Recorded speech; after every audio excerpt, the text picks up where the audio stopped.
Bonjour, Bonjour. Sophie Ovanessian, vous êtes directrice des expositions ici au Centre d'art de Caumont à Aix-en-Provence pour l'exposition Turner et la couleur. Est-ce que vous pouvez nous présenter cette exposition? Alors le parcours est un parcours à la fois chronologique et thématique. On commence par les origines de la peinture de Turner.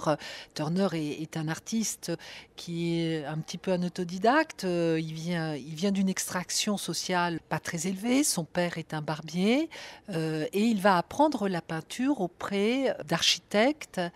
Donc on a une première salle des origines et une deuxième salle qui commence à montrer comment va se développer le style de Turner autour du thème de la lumière et de la couleur. Donc on a une salle qui est dévolue à l'atelier de Turner, à ses recherches autour de la couleur. Vous avez la palette de Turner, ce qui est absolument incroyable, une petite palette de voyage. Et puis un peu plus loin, vous allez avoir une salle consacrée autour de l'estampe et de l'aquarelle.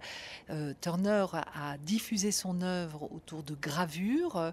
Il a transposé toutes les nuances qu'il arrive à obtenir dans l'aquarelle dans la gravure. Et ça, c'est un des prodiges de l'œuvre de Turner. Et après, nous avons tout un déroulé autour des voyages de Turner.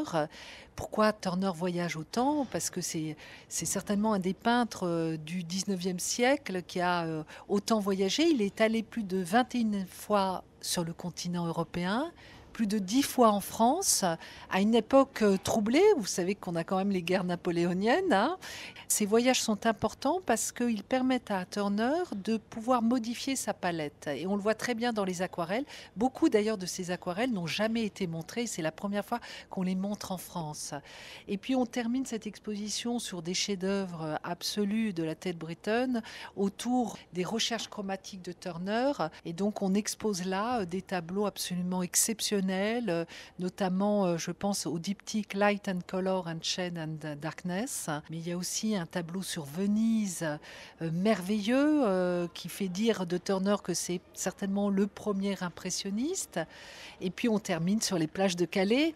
Et donc tout ce parcours permet au public de comprendre à la fois ce que sont les recherches de couleurs de Turner, mais aussi de trouver énormément de plaisir en revoyant ou en découvrant ces œuvres inédites de Turner.